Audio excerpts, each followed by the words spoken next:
Hello दोस्तों, आपका अपना YouTube कंपटीशन क्रैकर चैनल में स्वागत है। मित्रों, आज के इस वीडियो में हम एक बहुत ही बड़ा इम्पोर्टेंट न्यूज़ लेकर के आए हैं जो टीचर से रिलेटेड है। यानी हाई स्कूल और 10+2 स्कूलों से रिलेटेड जो न्यूज़ है, असिस्टेंट प्रोफेसर से रिलेटेड जो न्यूज़ है, ये सारे न्यूज़ लेकर के हम आए हैं। और इस न्यूज़ में देखते हैं कि हर पेपर में, न्यूज़पेपर्स में क्या क्या खबर आ रहे हैं। उच्च विद्यालय और उच्चतर विद्यालय में जो रिटायर्ड शिक्षकों की बहाली हो रही है उसका बहुत ही कड़ा विरोध हो रहा है। और उस कड़े विरोध में हम लोग देखते हैं कि आखिर ऐसी क्या क्या बातें हैं जो इसमें लिखी गई है।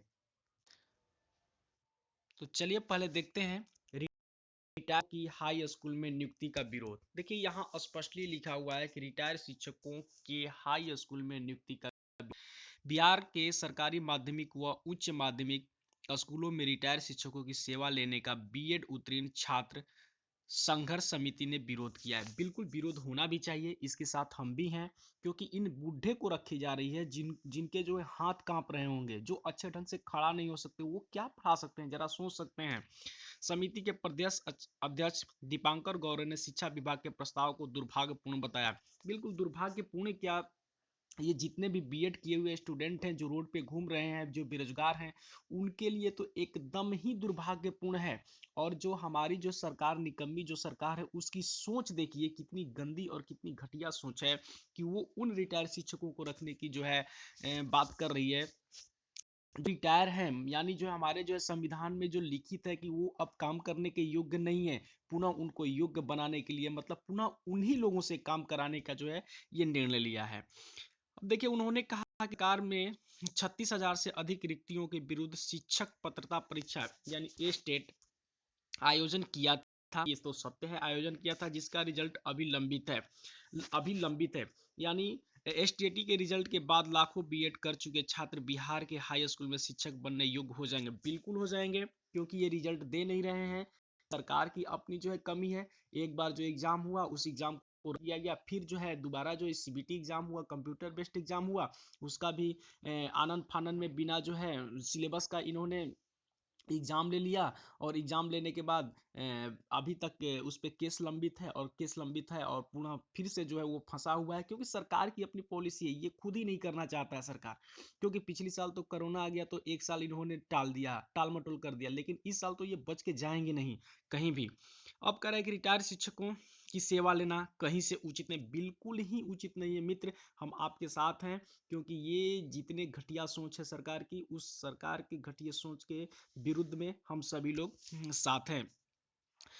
अब देखिए दूसरा ये बात है कि हाई स्कूल और इंटर स्कूल के शिक्षकों को एक बार ही अध्ययन अवकाश, यानी जो है अध्ययन अवकाश का मतलब ये है कि वो जो है हाई स्कूल या 10+2 में जो भी शिक्षक होंगे, वो एक बार किसी भी चीज के लिए, जैसे मान लीजिए कि आपका करना हो या कोई भी चीज का अध्ययन करना हो, उसके लिए सिर्फ एक बार ही इनको अवकाश मिलेगा। देखिए क्या लिखा है, हाई स्कूल और इंटर स्कूल के शिक्षकों को अध्ययन अवकाश पूरे सेवा काल में केवल एक बार और केवल एक ही योग्यता में इजाफे के लिए दिया जाएगा। हाँ बिल्कुल, ये एक ही योग्यता, मतलब जो एक ही योग्यता के लिए इजाफे में दिया। जैसे मान लीजिए कि आप पीजी किए हैं, तो पीजी के बाद अब आप पीएचडी करना चाहते हैं, तो सिर्फ एक ही बार आप कर सकते हैं पीएचडी ही के लिए। और पीएचडी के बाद अगर और भी आप कोई कोर्स करना चाहते हैं तो उसके लिए आपको अवकाश नहीं दिया जाएगा।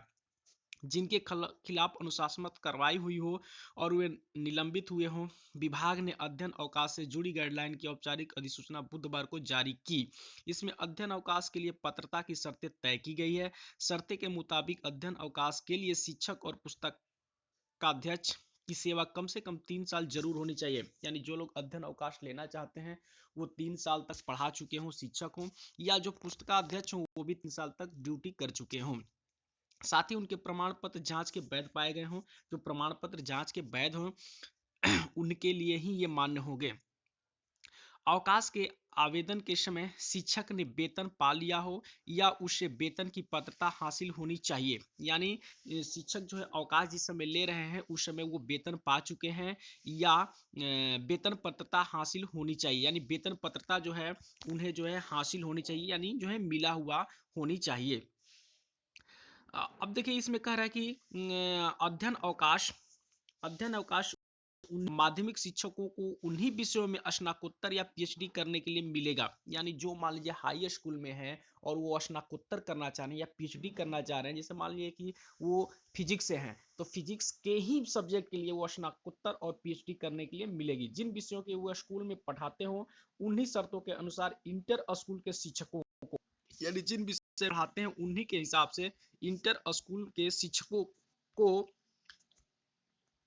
शिक्षकों को पीएचडी के लिए यह अवकाश मिलेगा। यानी जो इंटर स्कूल के जो शिक्षक हैं उनको जो है पीएचडी के लिए उन्हीं सब्जेक्ट के लिए जो है उनको अवकाश मिलेगा। इसके अलावा हाई स्कूल और इंटर स्कूल के शिक्षकों को शिक्षा में स्नातकोत्तर या एमएड और पुस्तक अध्यक्षों को एमलिब या स्नातकोत्तर करने के लिए अवकाश दिया जाएगा। देखिए स्पष्ट लिखा गया है।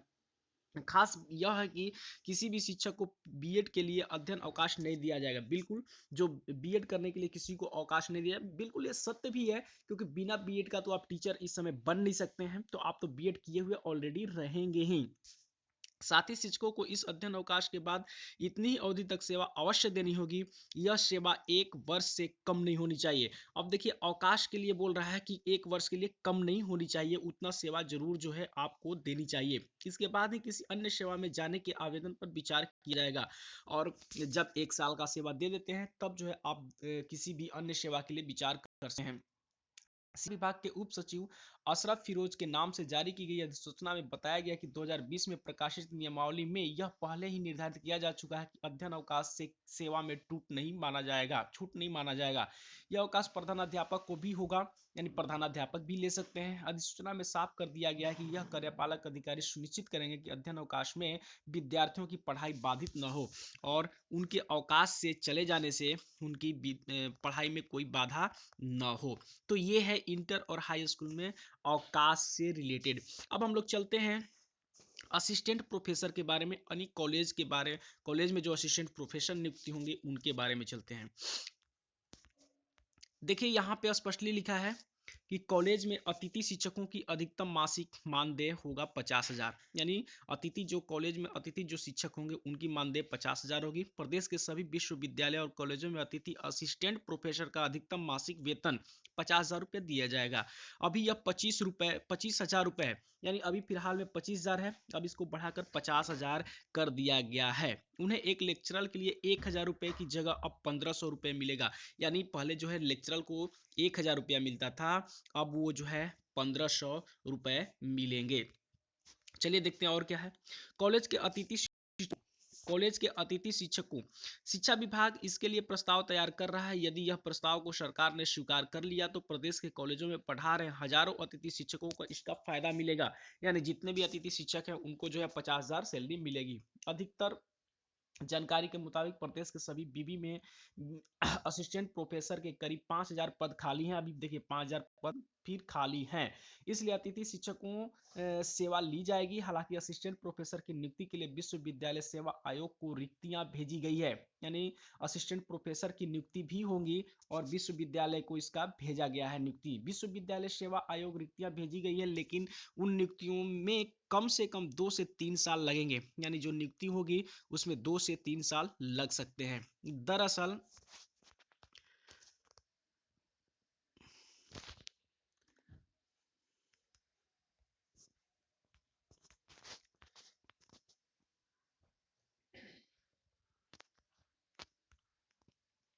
ठीक है, अब चलिए हम लोग देखते हैं कि बीपीएससी के जरिए एचओडी और एसोसिएट प्रोफेसर की नियुक्ति, यानी जो बीपीएससी जो है बीपीएससी के तहत ही जो है एचओडी और जो है प्रोफेसर की नियुक्ति होगी। साइंस एंड टेक्नोलॉजी विभाग के सचिव लोकेश कुमार सिंह ने बताया कि कॉलेज के विभिन्न इंजीनियरिंग कॉलेज और पॉलिटेक्निक जो है विभाग के अध्यक्ष, एसोसिएट प्रोफेसर आदि की नियुक्ति बीपीएससी के जरिए ही किया जाएगा। यानी अब पहले जो है बीपीएससी के जरिए नहीं होती थी, तो अब बीपीएससी के जरिए ही किया जाएगा। तो चलिए अभी तक इस वीडियो में इतना ही, और आप लोग देखते रहिए कि सरकार की पॉलिसी क्या है, किस तरह जो है सरकार जो है काम कर रही है,